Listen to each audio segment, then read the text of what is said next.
people, welcome back to the channel. Today I have another Spinnaker, and as you can see, it's a pretty well balanced box. About the weighting that allows me to spin this around. So blue box, typical of what they give these days. You guys have probably seen this before if you're interested in watches, because they do, they're pretty aggressive in their social media marketing as far as I have seen. So showing you guys the watch in closer detail here, this is the Spinnaker Cahill on bracelet. Now this watch first came out quite a few years ago in terms of the Cahill series, and one of their earlier watches, the Cahill, I guess they call it the mid-size, I wasn't taken to it at all, and I guess I gave my thoughts on the review I did quite a while back, but this one, I gotta say, when we get into this, is a much better version. I think they've improved it in several aspects, and we'll get into that. So this is the Spinnaker Cahill SP5075-22 is the model number. Cahill on bracelet, 22 meaning this blue color variation that I have here. The MSRP quoted is 350 USD, but with discount codes that you can easily get your hands on, including what I'll put down the bottom, you should be able to get this for around $300, on 15% off. So let's just, undo this and talk about the movement first up, as is what I like to do. So what is in here is the Miyota 8215. So yep, in this case, they have gone a slight step back. They've gone back to Miyota. All the stats down the left of the screen here, you've kind of seen this before. You're probably familiar with 8000 series movements, and the stats are, as you can see there. The main thing to point out, or what I like to point out, is that it's non-hacking. So you can kind of backwind hack to sync this with time if it's low power reserve, but if it's on a high power reserve, it's been wound up, you won't be able to hack this watch. The quick set date is implemented in this case on the 3 o'clock date display that you can see there. It is actually bordered by a white kind of rectangular on there, and it's a black writing on white. This, of course, they haven't gone for a color matched date wheel this time. The rated accuracy you can see on the left of screen. In actual use, it's not bad, right? It's running plus 12 seconds per day, which I can quite happily live with. All right, guys, let's talk about the case now. The case is advertised as 40 millimeters, but when I measure it with calipers, you can see the bezel is slightly bigger than the case itself. In calipers, the case diameter is actually 39.5 millimeters, while the bezel is actually 40.5. So it's fair enough. I guess 40 millimeters gives you a very good idea of the actual size of this case. In 3160 steel, thickness is 13 millimeters to the top of the crystal there.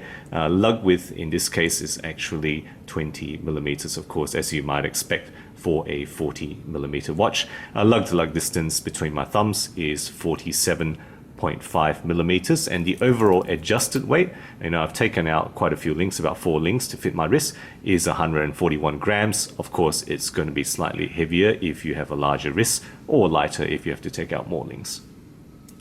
Right, let's talk about finishing. Longitudinal brushing on the top of the case there, right, including that end link that you can see there.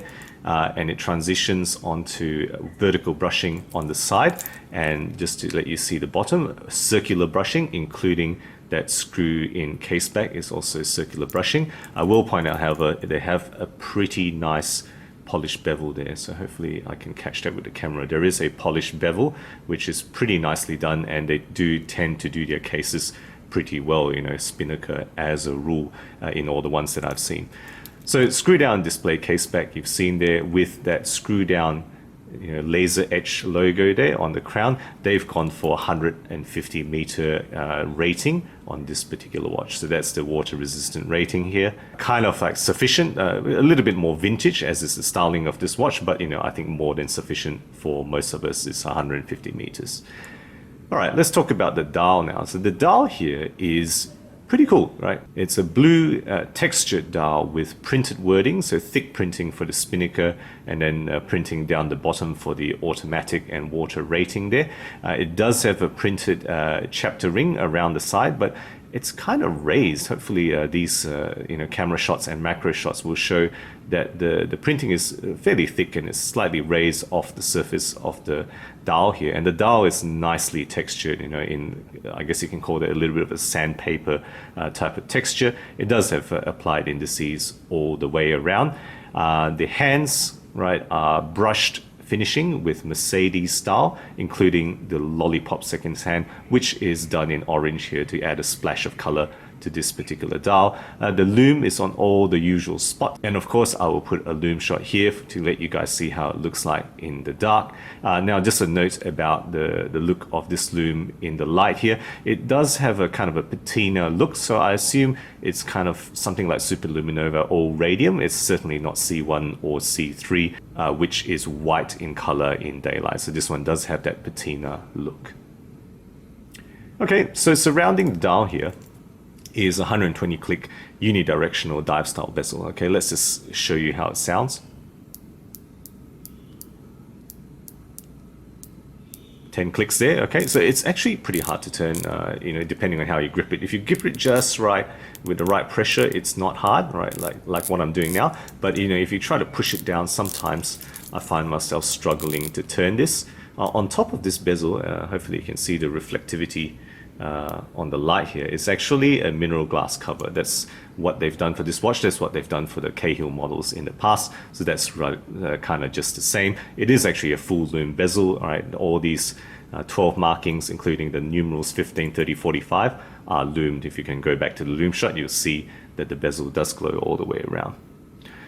Okay, on top of that is a very slightly domed, so it's a lightly domed glass there, and it's actually sapphire crystal with internal anti-reflective coating, so it's actually not badly done. You do catch quite a lot of reflections because of the domed nature of this particular glass, but inside it's not actually reflective too much if you look directly on it. Okay, let's move on to the bracelet then. The bracelet here is H-Link, which is pretty good. Right, it tapers to 18 millimeters from the 20 millimeter closer to the case. Brush finishing, and it's pretty well done. I gotta say, this is pretty well finished. It is actually push pin adjustment, of course. You're not going to get a screw link in the spinnaker. It does have solid end link. Pretty solid deployant arms on the clasps here, but the clasp is, as you've seen this before, this is a pressed metal housing. It does have 3-point micro adjustment, and it's got a push button release with a pressed metal keeper spinnaker there, brush finishing there. One thing I'll say about the micro adjustment, it does have a dive extension, which is pressed metal, but because of this dive extension, you can't actually use the furthest in micro adjustment because the clasp won't close properly. And that's kind of the same as they did on one of the previous watches. I can't remember the model number, but I'll link it up here. They did have this similar problem that they implemented before here. Okay, so that's the entire description of the watch. Let's just snap it on the wrist for the shot on the wrist for you guys. So there we go. Very nicely sized, I must say. 40 millimeter watch, or 40.5 bezel on my 17 centimeter wrist. 47.5 millimeter lug to lug, which really will suit most guys, I would think. And there we go, that H-Link bracelet, pretty nicely looking, and a 13 millimeter thickness. That's how it looks like off the wrist. Okay, so that's the entire description. Let's talk about the pros, what I liked. So firstly, I'll say overall, it's a pretty fair package. Japanese movement, yes, it's a Miyota. They've taken a step back. It used to be Seiko, NH35. This one doesn't hack. But good case finishing as they usually do, and I'll say that side taper is pretty cool, right? Because of that polished bevel, because of the domed case back there and how it slopes down, that slide is pretty nicely done. It's not too thick, not too slabby, when they otherwise could have ended up with a pretty big slab on the side. This is actually not bad. I like that they've done that. You're getting a sapphire crystal on the top and a pretty nicely done blue textured dial there. The crown, I like the little details, double row of grip there, nice little touch there.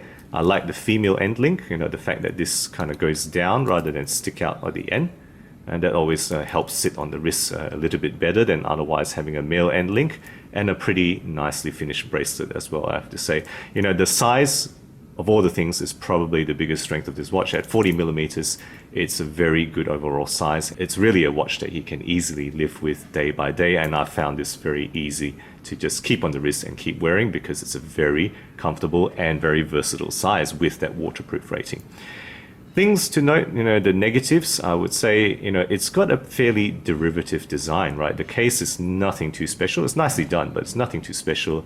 The dial design is not too original. You've seen similar dials, similar indices, and the bezel as well. So none of this is very original, but I would say overall, it's just pretty well implemented altogether. The bezel, I've noted that it can be difficult to turn depending on how you grip it. If you grip it just right, it's okay, but that's a negative that I would like to point out. And then the movement I've mentioned already, right? You got Seiko before, you're getting Miyota now. I don't think the 8000 series is completely equal to NH35, so that's a slight step back.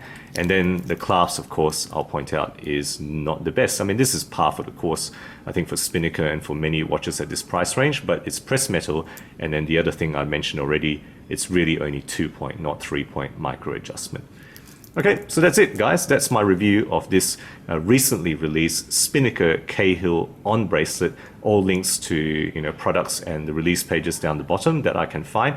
Guys, let me know what you think. Yes, it's just another Spinnaker, but this one I think is a positive and a pretty well implemented one. Guys, if you enjoy my videos, do consider subscribing. New content every week, always aiming to be objective and unbiased about all things horology. Thank you again for sticking with me, and as always, I'll catch you guys next time.